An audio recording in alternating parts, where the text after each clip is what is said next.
So Eddie, in Democracy in Black, you really explore sort of not just the type of racism that I think people are, you know, are aware of and are and perceive when they hear the words racism, but you talk about something called the value gap. Explain to us what the value gap is.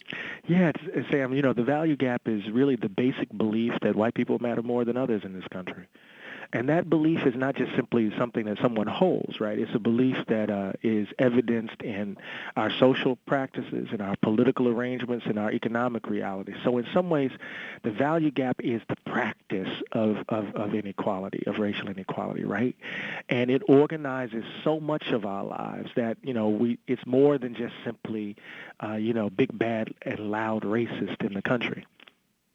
I mean, you give a really good example about that, about from your childhood when you moved from the black part of town, I guess, to the white part of town. Right. Explain it to us in that context, and then I want to just get one more example too, so that people can get at this notion of what it means to sort of practice knowingly or unknowingly, and in many instances unknowingly, unless you're really looking for it, I guess. And certainly, well, we'll talk more about this. I think it's always harder for white people to be conscious of this because for them it's just normal, or right. For them it's just sort of it's enabling in many respects as opposed to disabling. But talk about it in the context of your youth first. Yeah, my dad was the second African American hired at the post office in a small town called Pascagoula. And so when he was hired at the post office, he moved us from one side of town to the other. And as we were moving in, I was playing outside with my Tonka truck with another kid. And it was one of those whole Tonka trucks with, we were putting dirt in and making engine noises. And all of a sudden I heard his father yell, "Stop playing with that nigger." And I remember stopping and looking at the kid and then grabbing my truck and running inside. And typically when we talk about American racism, that's an example, right? Some mean-spirited man wounds a child by calling him the N-word, and then that child has to spend the rest of his or her life proving that she or he is not that. But the interesting thing is that I knew at the age of 8 that we were moving from the black side of town to the white side of town, because in my old neighborhood, when it rained, because we had bad sewage pipes, the neighborhood flooded. Our sidewalks weren't paved. The baseball diamond had high grass. The schools weren't as good. The houses weren't as big. So the built environment, everything about the built environment, moving from one side of town, let me know that we weren't as valued as those other people were. Right? So we tend to think about racism as, these moments when people are intentionally prejudiced, or when people yell out something mean like that parent did to me. But in fact, that was just the icing on the cake. I had already learned about the value gap before I even moved over there. And we see that, of course, play out. I mean, in the context of something like Flint, Michigan, where it's one thing for a certain amount of incompetence to lead to the situation that we had in Flint, where you had the entire population of children under the age of 6 essentially poisoned. It's another that there was no response when the community said, "Hey, there's a problem here," right? I mean, I don't think this would have ever happened if it was a white community to begin with, but certainly if it happened, it would have lasted a day or two, right? And there would have been a response. Right. No, I think this is part of the thing, because what follows from the value gap, Sam, is just the belief that certain populations are disposable. I mean, we saw it with Katrina. And now we're seeing it in Flint. We see it with the school systems in Detroit and in Chicago and Philadelphia. And we're not even mentioning the school systems in the Delta of Mississippi or in the rural parts of Alabama and Louisiana. And what you see here very clearly is that people think that they can save a buck on the backs of folk that they don't think are worth much. And to the extent that is true, no matter what we do, unless we close the value gap and uproot the habits that sustain it, no matter what we do, we will always find ourselves grappling with inequality, racial inequality in this country. We will always find ourselves, confronted with the fact that white people are valued more than others. Are there more, I guess, benign examples of that that are in our daily lives, our daily practice, that sort of that also contribute, or I guess reveal, that value gap? Yeah, you learn the value gap in the places where you work, places where you go to school, in some ways the places where you worship, right? I mean, think about it. I mean, I write about this in the book, right? I find myself masking, right, in the workplace, tolerating that off-color joke, trying to downplay my racial specificity, to use a really clunky phrase, right? Because I don't want to make anybody feel uncomfortable. You see it in the way neighborhoods are constituted. People say these people don't clean up their neighborhoods, but they never ask the question, well, how often is the trash taken? How often do they collect trash in this neighborhood? What are the resources that are distributed to that neighborhood, right? It's always on them, right? It's their fault. In the book, I call it the privatization of black misery, right? It's not structures, it's not systems, it's not practices.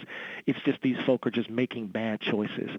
So you get all of these stereotypes, Sam, and you get all of this, I call it in the book, this dancing that we do around race. And what happens is what we continue to live with. That is, we say that we're addressing it, we say that we're progressing, and then something bad happens, and then we see all of the rot that has been beneath the illusion that we are progressing on the issue of race and the value gap. How do you I guess parse out? I mean, if and I'm just thinking in the context of, and my mind goes to this quite a bit because one of my children is going to middle school in New York City, and my youngest will soon be going to kindergarten, and this is what you do in New York City is send your kids to public schools. You got to be aware of like where you're living. We're going to move to a neighborhood where there's a good school. This is something that is available, to me, that option, or at least to a certain extent, some of that option to be able to move to a different. I mean, how do you sort of like parse out, what part of that is still maintaining the value gap? Because I know that there are kids who whose parents don't have the opportunities that I have, that are having to send their kids to schools that I would be concerned if my kid was going to. Yeah, no, and I just sit with that. Yeah, this is part of the issue, right? We're making choices daily. We make choices daily, right? I want to live in a safe neighborhood. Well, what does that mean typically? Right, I want my kids to go to the best schools. What does that mean typically, right? We know that social science data shows, I think there was a recent New York Times piece that showed that, when parents said that they wanted their kids to go to good schools, it meant that they wanted their kids to go to schools that were basically white, right? And so these are choices we're making, and they're not rooted in some bad, mean-spirited, prejudice, right? It's just the way the society is built. I like to tell this story. Bob Moses, the great Bob Moses of the Student Nonviolent Coordinating Committee, spent a year with us at Princeton, and he was talking about, the lottery system in terms of education. He says, you got all of these parents who are standing in solidarity with each other, right, around a decent education for their children until that first ball comes up, and one of them wins the lottery. So part of what we have to do is engage in a massive movement to say that all children should be educated, that the public school system needs to be good enough such that your economic standing doesn't give you the advantage, right? That all of our kids have the option to be educated. All of our kids are being educated, right, at the level in which they should. And that's a different kind of argument. In the interim, people are making choices, right? I made a choice. I didn't want my kid to go to a school where there were Bloods and Crips, and he was worried about bomb threats. So we took him out, and I had the money to pay for private school. And it's a choice I made as a black man, and that choice reproduced all sorts of inequalities, right? So it's not a white thing or a black thing or a brown thing, although it can be. It's the way in which the value gap organizes our society, and we've been socialized to do it. We've been habituated to behave in this way, Sam, and we just got to break it by naming it. We got to take a quick break. We'll be back with more with Professor Eddie Glaude about his book, Democracy in Black, How Race Still Enslaves the American Soul. So, Eddie, when we broke, you were telling us about this concept of the value gap, which is which describes the way that we live our lives, the way that all of us are structuring our lives, where there are these small things and sometimes big things, which send a message, and it's not even they're sending a message as much as they are exemplifying the fact that within the context of American society, we simply value the lives of white people more than we do black people. And it's not just even in a question of the very stark sort of reality that Black Lives Matter has shown in terms of when it comes to policing, but it can mean in terms of, what we're willing to, how we're willing to, I guess, settle for black communities having schools that are subpar, or infrastructure that is subpar, or less opportunities in terms of banking and credit and wealth building and et cetera, et cetera. And one of the things that you touch on in your book, and we're only scratching the surface here, folks. It's an amazing book. One of the things you touch on is you talk about how this is rooted and embedded in our American values. It's not a bug necessarily. In some ways, it's a feature in the way that our country was created. And you talk about how Martin Luther King is often used to obscure this. We explain how he's misremembered and why. Yeah, it's almost, I tell the story of Ronald Reagan in the Rose Garden after he signed the Martin Luther King holiday bill. And he delivers this speech, which is a celebration of King's life, but I like to read that not as a celebration, but more as a eulogy, right? Because what happens is that King gets stuck into 1963. He becomes the kind of poster child for colorblind discourse as people use that to walk back the gains of the 1960s. And it's not just simply the conservatives who are doing it, it's also liberals who do it, right? They kind of invoke Dr. King, and now Dr. King becomes, a poster child for service, right? Go out and help somebody, engage in some philanthropic or charitable enterprise, right? And we know what Dr. King was doing, right, at the time in which he was murdered, right? He was one of the more despised people in the public figures in the United States at the time he was murdered in April of '68, right? He was organizing garbage workers. He was calling for a fundamental revolution of value, right? He says that the giant triple evils, right, of materialism, of racism, and militarism was, right, undermining, eviscerating our democracy. But King, as this kind of sentimentalized, cuddly figure who loved us and who invoked nonviolence, now becomes, the figure by way in which we could commend colorblindness. And what else? What is colorblindness, Sam? Colorblindness is that everybody else gets to become blank and white people get to stay white. Right? And as long as white people get to stay white, the value gap still obtains. And King becomes the poster child. It almost becomes damn near impossible to critique racism, right? To critique white supremacy in this moment because we can't even name it. Right? We can't even name it without being accused of reverse racism, without being accused of victimology, without being accused, right, of digging up past wrongs and the like. So we disremember, and in disremembering, we secure our innocence. When in fact the value gap, I argue in the book, is baked in to the very ideals that secure us, right, from the evils that we do. Right, so, and that's difficult for us to stomach.